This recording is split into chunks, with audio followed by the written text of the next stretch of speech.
Hello भाई, मैं हूं प्रवीण और आपका हार्ट वेलकम कर रहा हूं एक बार फिर से आपके अपने एग्जाम मैथ्स यूट्यूब चैनल पर।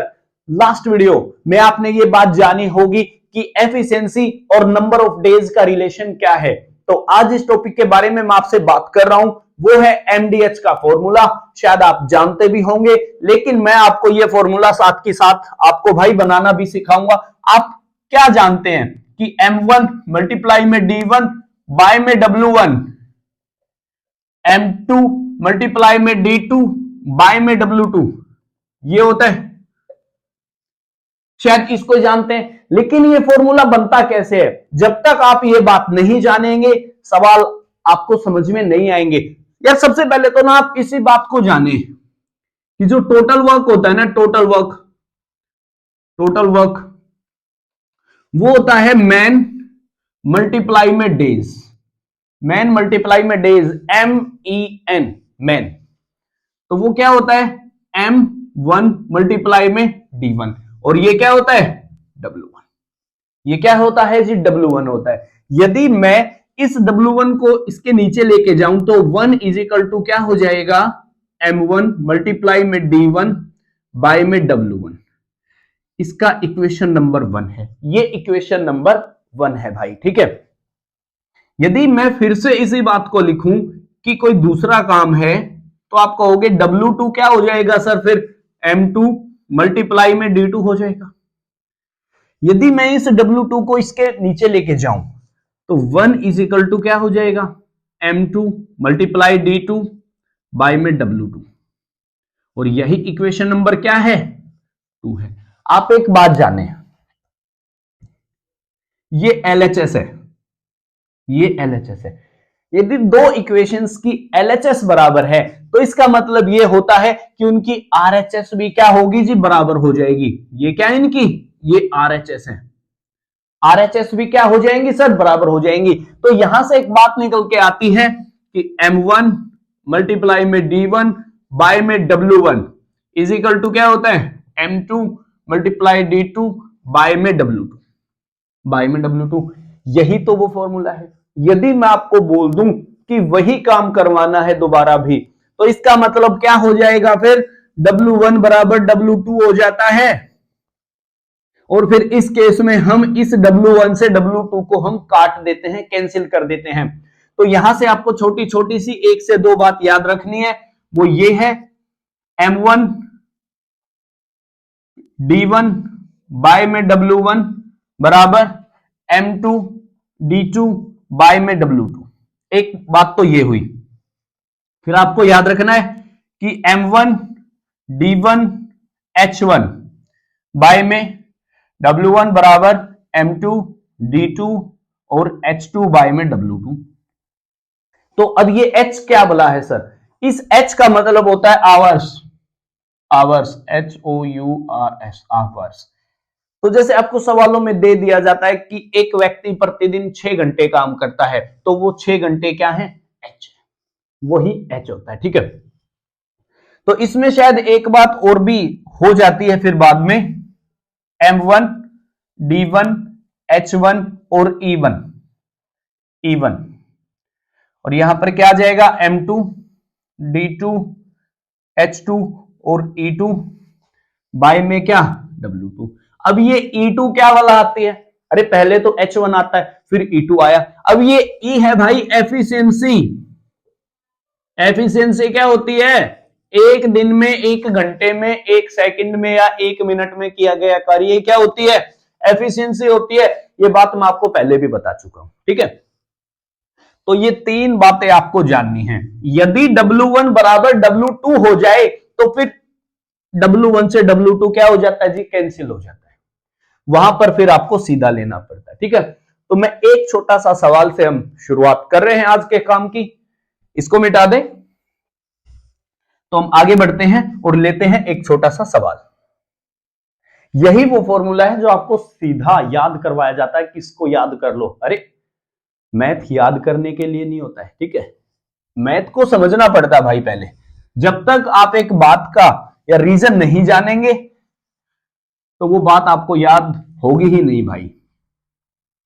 तो अब जैसे मैंने आपको ये फॉर्मूला सिखा दिया है बनाना कि यार ये ऐसे बनता है, तो अब आपसे कोई चाहे 40 साल के बाद पूछ ले, आपको फिर भी ये बात याद रहने वाली है। तो मैं एक छोटा सा सवाल ले रहा हूं। सवाल इतना सा है, एक canal of A village can be cleaned by 24 villagers in 12 days।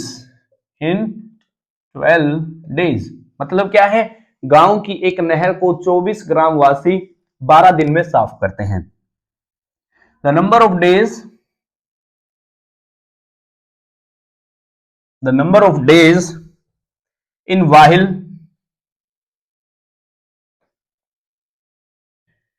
36 villagers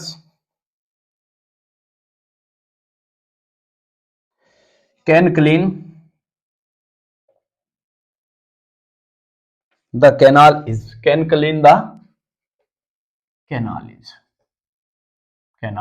is क्या हुआ, अरे यहां पर विच आएगा, वाहिल क्यों लिखवा दिया, विच आएगा, ठीक है। सवाल इतना सा है, 24 ग्रामवासी मिलकर एक नहर को 12 दिन में साफ करते हैं। तो बताओ, यदि 36 ग्रामवासी होते तो अब उनको उसी नहर को साफ करने के लिए कितने दिनों की जरूरत होती। तो देखिए, इसको करने के ना दो तरीके हैं, मैं आपको बारी बारी से दोनों ही बता देता हूं।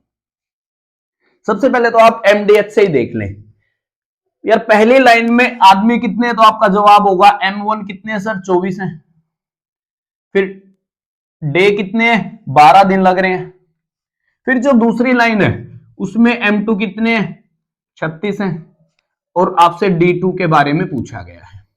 आप जानते हैं यहां पर W1 बराबर W2 है। यदि W1 और W2 की वैल्यू बराबर हो तो फिर ये दोनों आपस में कैंसिल हो जाते हैं। तो इसका मतलब फॉर्मूला इतना सा यूज होगा, M1 मल्टीप्लाई में D1 बराबर M2 मल्टीप्लाई में D2 हो जाएगा। उठा के वैल्यू रखनी है, 24 गुना 12 36 गुना में D2। आप काटते हैं तो 3 पे 3 अट्ठे। इसका मतलब ये है 36 आदमियों को उसे साफ करने के लिए 8 दिनों की जरूरत रहेगी।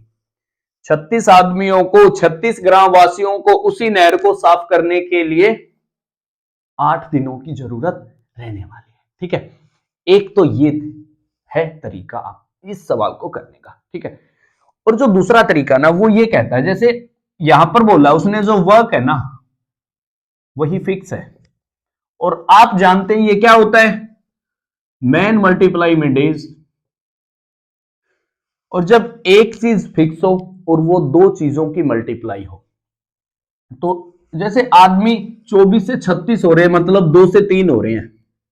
आदमी 2 से 3 हो रहे हैं तो नंबर ऑफ डेज फिर 3 से क्या हो जाना था, 2 हो जाना था। शुरुआत में उसने कहा है जी इस 3 की वैल्यू तो 12 है, तो इस 2 की वैल्यू कितनी हो जाएगी, 8 डेज हो जाएगी। यही उत्तर था। इतनी सी बात आपको जाननी है, पहले सवाल में जान पाएंगे। तो आगे बढ़े, मैं एक और सवाल ले रहा हूं जहां पर H1 भी आएगा, जहां पर H1 भी आएगा। इसको मिटा दें तो ये लो भाई। तो देखिए, सवालों को तो आपको करना पड़ेगा। मैथ सीखने का केवल एक ही फंडा है, सवालों को करना पड़ता है। The only way to learn mathematics is to do mathematics. Math को याद करने का, मैथ को सीखने का एक ही तरीका है, मैथ को करना पड़ता है। ठीक है, तो मैं एक और सवाल ले रहा हूं, जैसे working in 7 hours in a day 4 men can do a piece of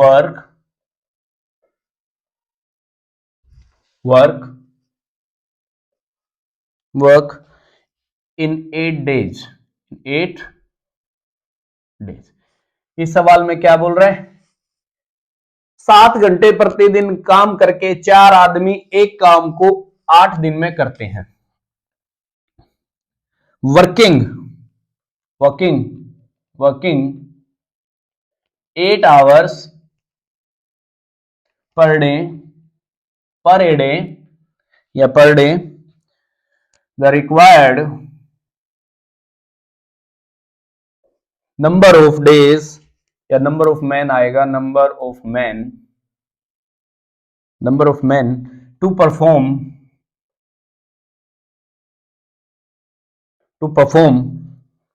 the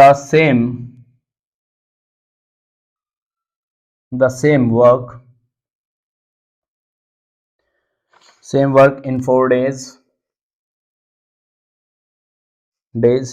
will be। सवाल इतना सा है कि 7 घंटे प्रतिदिन काम करके 4 आदमी एक काम को 8 दिन में करते हैं। वर्किंग 8 आवर्स पर डे, यदि वो 8 घंटे प्रतिदिन काम करें तो उन्हें कितने आदमियों की जरूरत होगी यदि काम आपको 4 दिन में करना हो तो का जिक्र है। ठीक है, तो यार देखिए सेम वर्क बोला है इसने। सेम वर्क का मतलब क्या है, W1 is equal to W2 होगा। सेम वर्क का मतलब यही है कि W1 is equal to W2 हो जाएगा। तो आप इस बात को जाने यार, जैसे पहली लाइन में M1 D1 और H1 दे रखे हैं, तो पहली लाइन में मैन कितने हैं 4, डे कितने हैं 8 और आवर्स कितने हैं 7। फिर सेकंड लाइन पे आते हैं M2 D2 और H2 पे, आदमी तो उसने आपसे पूछे हैं, डे उसने 4 दे रखे हैं और आवर्स उसने 8 दे रखा है। ठीक है, तो बस यार उठा के ना सारी वैल्यू रखनी है। जैसे मैं यहीं पर ही लिख देता हूं, जैसे 4 multiply 8 multiply 7 is equal to ये निशान 4 मल्टीप्लाई 8। ठीक है, 4 8 से 4 8 कैंसिल हो जाएगा और वैल्यू कितनी आ जाएगी 7। इसका मतलब है कि उन्हें 7 आदमियों की जरूरत रहने वाली है यदि वो 8 घंटे प्रतिदिन काम करते हैं और काम उन्हें 4 दिन में करना है तो। ठीक है, आगे बढ़े, मैं एक और सवाल ले रहा हूं, आप शायद सवाल के बारे में जानते भी होंगे। एक छावनी में है ना कि एक कैंट में 400 सिपाहियों के लिए, इसको मिटा दें तो देखिए सवाल इतना सा, मैं हिंदी में लिख देता हूं। चलिए अब हम 1 से 2 सवाल हिंदी में ही लिखेंगे। हिंदी में भी हमको सवाल लिखने चाहिए भाई, ऐसा नहीं है कि हम इंग्लिश में लिखते रहें, तो इससे तो जो हिंदी वाले हैं वो तो नहीं पढ़ पाएंगे, है ना। तो मैं एक सवाल हिंदी में लिख रहा हूं, जैसे एक छावनी में 400 सिपाहियों के लिए भोजन की व्यवस्था है। सिपाहियों के लिए 31 दिन, सॉरी भाई 31 दिन के भोजन की व्यवस्था है। ठीक है, कि 400 सिपाही 31 दिनों तक खाना खा सकते हैं आराम से बैठ के। 28 दिन के बाद 280 सिपाही छावनी छोड़कर चले जाते हैं।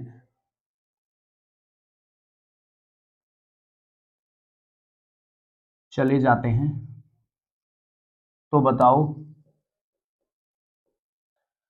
बचा भोजन से सिपाहियों के लिए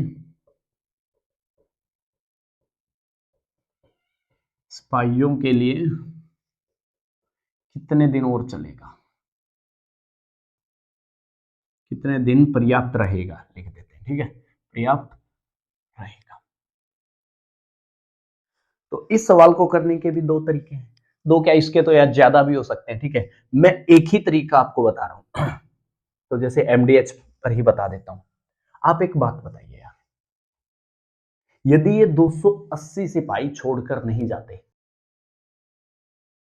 अपने देश का सिपाही भागता नहीं है, ठीक है, हम तो यार दूसरों को भगाते हैं, हम नहीं भागते हैं। अपने देश का सिपाही, इंडिया का सिपाही कभी भी भागता नहीं है भाई, ठीक है। तो जरा देखिए यार, यदि ये 280 सिपाही ना जाते तो 400 सिपाहियों के लिए वो शेष भोजन 3 दिन और चलता। यदि 280 सिपाही ना जाते तो भोजन 3 दिन और चलता। फिर उसने कहा है ये तो 120 के लिए चला है जी भाई, क्योंकि 280 तो चले गए हैं तो अब ये कितने दिन चलेगा? तो 0 से 0 आउट, 4 10। इसका मतलब ये है कि बाकी बचे हुए सिपाहियों के लिए ये 10 दिन चलेगा, 10 डेज के लिए चलेगा। बाकी सिपाहियों के लिए ये अभी 10 डेज के लिए चलेगा। इतनी सी बात आपको जाननी है। सवाल इतना बड़ा है, सॉल्यूशन इतना छोटा सा है ना। तो आगे बढ़े, लेते हैं हम एक और खूबसूरत सवाल। सवाल इतना सा है कि 45 आदमी या 60 बच्चे एक काम को 20 दिन में कर सकते हैं। या तो 45 आदमी काम कर लें या 60 बच्चे काम करें, काम 20 दिन में ही होता है। फिर उसने पूछा है यदि 15 आदमी और 20 बच्चे मिलकर काम करें तो अब काम कितने दिनों में पूरा हो जाएगा? तो सबसे पहले तो ना आप ये एक ही बात जान लो भाई, आप ये एक ही बात जान लो कि या तो 45 आदमी काम करें या 60 बच्चे काम करें, का 20 दिन में होने का मतलब ये है 45 मैन इज इक्वल टू क्या हो जाएगा? 60 बॉयज हो जाएगा, 60 बॉयज हो जाएगा। यदि आप इनकी रेशो निकालते हो तो मैन बाय में बॉयज क्या हो जाएगा भाई? तो आपका जवाब होगा 4/3 हो जाएगा। इसका मतलब यह है एक आदमी एक दिन में 4 काम करता है और एक लड़का एक दिन में 3 काम करता है। ये बेसिकली एफिशिएंसी है, ये कार्य अक्षमता है, ये कार्य अक्षमता है, ये एफिशिएंसी है एक आदमी और एक बच्चे की। अब सेकंड जो बात आपको समझनी है वो है टोटल वर्क निकालने की। टोटल वर्क TW निकालना है। या तो मैन या फिर बॉयज की वैल्यू उठा के यहां पर रख देते हैं। तो आप जानते हैं टोटल वर्क क्या होता है? मैन मल्टीप्लाई में डेज होता है। अब हम जानते हैं 45 आदमी है और एक आदमी एक दिन में 4 काम कर रहा है और जी टोटल नंबर ऑफ डेज कितने हैं? 20 है। यही क्या है? यही तो टोटल वर्क है, इसका नाम ही टोटल वर्क है। फिर आपसे पूछा गया है 15 मैन और जी 20 बॉयज। तो अब हम इनका जिक्र करते हैं। जैसे 15 मैन प्लस 20 बॉयज, और एक मैन की वैल्यू कितनी है? 4 है, और एक बॉयज की वैल्यू कितनी है? 3 है। तो उठा के यहां पर रखते हैं। जैसे 15 4 जा कितने हो जाएंगे? 60, और ये 20 दिया कितने हो जाएंगे? ये भी 60 बन जाएंगे। तो कितना? 120 हो जाएगा। 120 होने का मतलब ये 1 डे वर्क है, 1 डे वर्क है। यही क्या है? इसका ही नाम क्या भाई? 1 डे वर्क है। तो आपको यदि नंबर ऑफ डेज निकालने हैं, नंबर ऑफ डेज निकालने हैं, तो क्या हो जाएगा? जो टोटल वर्क है वो 45 मल्टीप्लाई 4 मल्टीप्लाई 20 बाई में कितना? 120। काटते हैं तो 6 पे जाएगा, 2 पे, ये 2 पे, ये 3 पे, नहीं ये 15 पे, ठीक है। 15 टू जा कितने? 30 डेज। इसका मतलब ये हुआ कि यदि 15 आदमी और 20 लड़के भी काम करेंगे तो काम कितने दिन में पूरा हो जाएगा? 30 डेज में, 30 दिनों में, ठीक है। इतनी सी बात आपको यहां से समझ आ चुकी होगी। मैं एक और एग्जांपल लूंगा जहां पर 2 इक्वेशन ना बन के 3 इक्वेशन बनती हैं। सवाल इतना सा है, मैं लिखता हूं जैसे, है ना। इसको मिटा दें, चलिए इसको हम मिटा देते हैं भाई, इसको हम मिटा देते हैं। जल्दी जल्दी से हम एक सवाल ले लेते हैं और उसके बाद हम फिर वीडियो को बंद करते हैं। सवाल इतना सा है, 6 आदमी और 8 लड़के जब काम करते हैं ना तो काम 10 दिन में होता है, काम होता है 10 दिन में। फिर उसने कहा है 26 आदमी और 48 लड़के यदि काम करें ना तो काम 2 दिन में पूरा हो जाता है। तो फिर आपसे पूछा गया है 15 नहीं, सॉरी, आई थिंक पता नहीं कितना है, 15, हाँ ठीक है 15 ही ले लेते हैं यार। 15 आदमी प्लस 20 लड़के उस काम को करेंगे तो कितने दिन लगेंगे। ये है 3 इक्वेशन वाला सवाल। तो यहां से ना आपको इतनी सी बात समझनी है, जब इसके जैसा सवाल आता है ना तो पहले हम उन 2 इक्वेशन को ले लेते हैं जो कि कंप्लीट है। भाई जैसे पहली, दूसरी और तीसरी 2 इक्वेशन कंप्लीट है। आप एक बात बताइए, यहां पर है 2 दिन, यदि मैं यहां पर 1 दिन बनाना चाहूं तो फिर आप कहोगे आपको आदमी और जी लड़कों की संख्या को फिर डबल करना पड़ेगा, क्योंकि आप जो दिन है ना उनको आधा करना चाह रहे हो। तो इसका मतलब, और सेम टू सेम यहां पर भी, तो क्या मैं ऐसा बोल दूं कि 10 मल्टीप्लाई में 6 man plus 8 boys is equal to क्या हो जाएगा, 2 गुना में 26 आदमी और 52 लड़के, ये हो जाएगा। 26 आदमी और जी 52 नहीं, 26 नहीं 48 है, सॉरी, ठीक है 48, ये 48 बॉयज है भाई, ठीक है। यदि आप सोल्व करते हैं तो 60 man plus 80 boys is equal to 52 man और 96 बॉयज। यदि आप निकालते हैं तो 8 मैन इज इक्वल टू आता है 16 बॉयज। मैन बाय में बॉयज यदि आप निकालते हैं तो आता है 16 बाय में 8, मतलब 2 बाय में 1। इसका मतलब पता है क्या, इसका मतलब पता है ये है कि एक आदमी एक दिन में 2 काम कर रहा है और एक जो लड़का है वो एक दिन में केवल एक ही काम कर रहा है। सर्दी है भाई, चलते नहीं है ये, ठीक है, सर्दियों में चलते नहीं है ये। एक आदमी एक दिन में 2 काम कर रहा है और एक लड़का एक दिन में केवल एक ही काम कर रहा है। तो अब बारी आती है टोटल वर्क निकालने की। टोटल वर्क, और जी टोटल वर्क निकालने का सिंपल सा फंडा है, एम और बी की वैल्यू उठा के इनमें से एक में रख दो, जहां आपका मन करे उसमें रख दो, जिसमें आपका मन करे उसमें रखनी है, ठीक है। तो जैसे M2 है, मैं इसमें रख रहा हूं, तो यहां पर टोटल वर्क कितना आ जाएगा, 60 गुना में 2 जमा में 80, 80 मल्टीप्लाई में 1, ये कितना आ जाएगा, 200 आ जाएगा भाई, 200। ये क्या है, ये तो टोटल वर्क है। फिर आपसे पूछा गया 15 आदमी और 20 लड़के, यदि M और B की वैल्यू मैं इसमें रखता हूं तो आता है फिर 15 मल्टीप्लाई में 2, ये प्लस 20 मल्टीप्लाई में 1, और ये कितना होगा, ये हो जाएगा कितना, 50। ये तो है टोटल वर्क, और ये है वनडे वर्क, वनडे वर्क। और आप जानते हैं यदि नंबर ऑफ डेज निकालने हैं तो टोटल वर्क को आपको वनडे वर्क से डिवाइड करना पड़ता है। मैंने आपको पहली ही वीडियो में ये बात बताई है कि यदि आपको नंबर ऑफ डेज निकालने हैं तो आपको टोटल वर्क को वनडे वर्क से डिवाइड करना पड़ता है। तो बस इनको फिर हम जी डिवाइड कर देते हैं, उत्तर कितना आ जाएगा, 4 डेज। यही क्या है, यही उत्तर है। इसका मतलब ये है 15 आदमी और 20 लड़के उस काम को कितने दिन में कर देंगे, 4 डेज में। इतनी सी बात आपको जाननी थी एमडीएच के फॉर्मूले में, जान पाए होंगे। तो ऐसे बातें जान के अच्छा लग रहा है ना।